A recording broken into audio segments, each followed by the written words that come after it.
It is morning here, so there's no news to speak of yet. But there will be. It's clear as crystal that the root of all evil is exactly that, and those in whom it is blooming are the enemy of humanity. The bankers are the problem. The bankers manufacture recessions and depressions to exert a greater control over social and political structures. The bankers create and finance the wars on both sides of the conflicts. The bankers orchestrate famine, poverty, and want. The bankers control the policies that control the media and the education system that is operated to maintain ignorance in the public so that they can be shorn like sheep. The bankers launder the drug money and keep drugs illegal. The bankers are the problem. The international banker is the scum of the earth,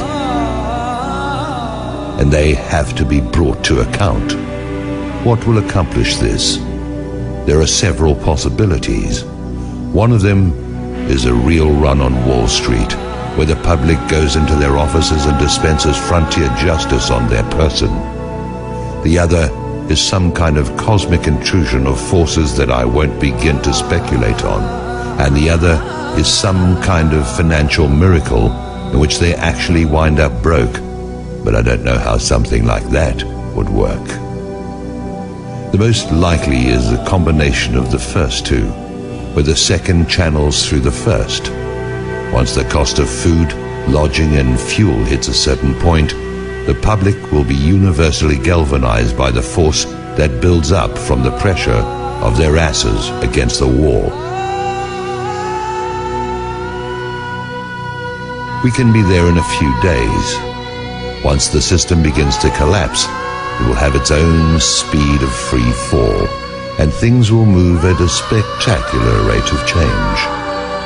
It will be like the way weather can suddenly transform in the South Seas.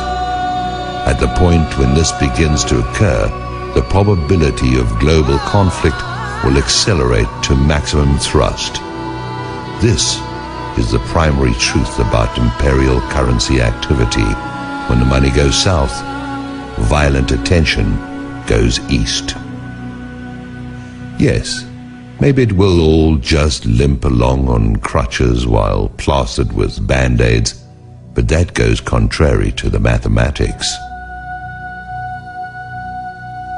You can spread the numbers only so thinly, or you can only press them together so much, and you're going to get holes appearing in the net all over the place, or you're going to get implosion. Do I have any idea what I'm talking about? It is possible that I do not.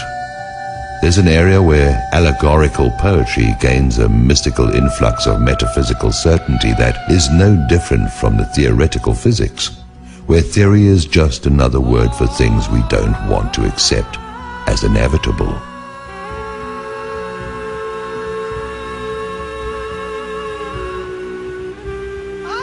Maybe freedom's just another word for no one left to screw. It stands to reason that sooner or later the public will have no further option but to declare open season on the bankers. They'll be hunted down as the be-all and end-all of everything dangerous and wrong.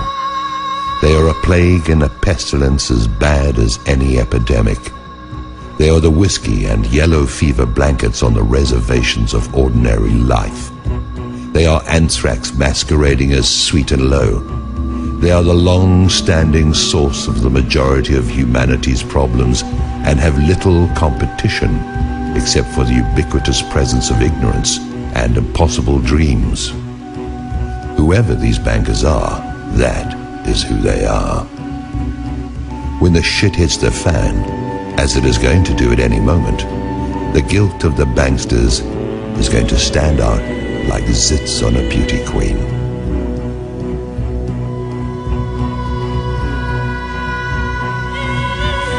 The transformation in the mind of the public is going to be immediate.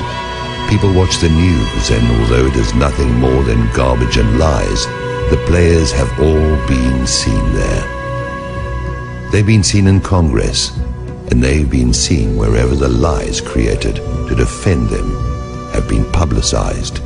They are a known quantity. There is no argument of any kind that can be used to generate sympathy for the bankers, who are either behind or finance every outrage against the public that is in existence. Now, their day is at hand, and they show no signs of having any kind of clue. They sit at their vanities and admire their image like Marie Antoinette. They whoop it up like Louis XVI in Versailles, surrounded by gold leaf wallpaper and sycophants, while they diddle the sons and daughters of a dying empire that they brought to pass. There is mercy to be found here, but none of it can be for the banksters who have acted with none in their intentional efforts to beggar, mutilate, maim and destroy anyone and everyone who is not them. That mercy is for the public who, like Lefty, only did what he had to do. I try to get my heart and head around it. I try to see an out for everyone, but the only out I can see for the banksters is out of our lives, and marched still living through the gates of hell, where they can reunite with the banker-in-chief. I'm not the judge or executioner. I'm an observer who's never had enough money to even think about the banks in the first place. Now the bankers tightly grasp what is going to turn into flaming coals in their hands. Judgment is going to cry out from the earth they walk upon and have plundered at will. That will is now going to be drained away into fear and apprehension. Their fortress walls are going to fall away. Their protectors are going to turn on them. Their holdings are going to dissolve and spill from their fingers like a handful of sand. I wouldn't want to be a bankster today, or on any other day. The existence of a system has kept them safe. This corrupt system has allowed for some kind of life for those preyed upon until now.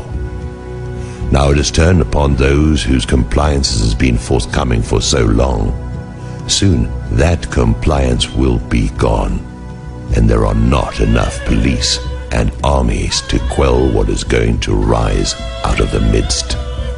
Maybe I'm wrong about this, but like everything else, we'll see.